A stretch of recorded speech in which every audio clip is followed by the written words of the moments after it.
This is a little bit of this is kind of like a news segment. So normally in my intro to business class, I try to give something that's relevant that happened in the news that we can learn the business side of things from. So big boxing match happens. Retired boxing champion Mike Tyson, social media influencer, YouTuber, whatever you want to call him, now boxer Jake Paul, right? So these two have a boxing match on Netflix. Was it entertaining? Absolutely not.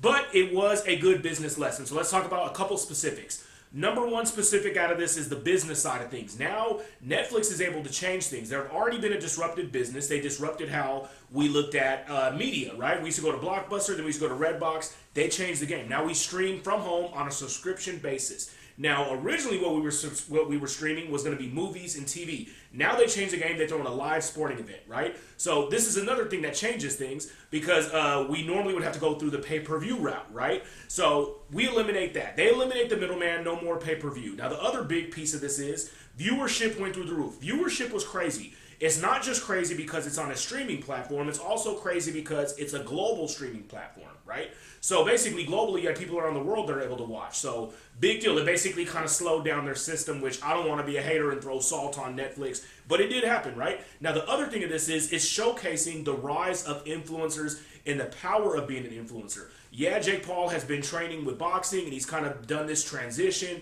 He's making himself new, but he got here based on being his influencer self, being entertaining, using the tools out there, right? So this kind of shows now influencers have leverage. They're doing more than just influencing on social media.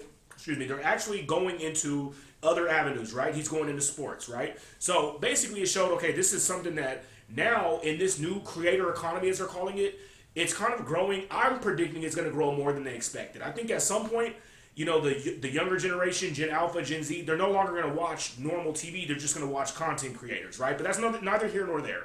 That was a big piece of the pie, though. A big piece of it is how far Jake Paul has climbed, right? The thing with Jake Paul is he's done a great job in branding. Branding is storytelling. He's basically becoming this super villain right now. He's basically showcasing, he's going into boxing. People are kind of mad because they're like, oh, you know, he's boxing retired MMA fighters and, you know, former pro athletes. Bottom line, people are watching. They're watching because they want to see him lose. And he's doing a great job of creating this as his personal brand. The super villain all of a sudden, right? And for whatever reason, it worked really well. It got him and Tyson a huge payday out of Netflix. And basically it's changing how we look at live sports in real time. So what's next? It could be, you know, streaming. It could be going into NBA or NFL or something else like that, right? I wouldn't put it past them if, you know, Netflix could make that type of deal happen.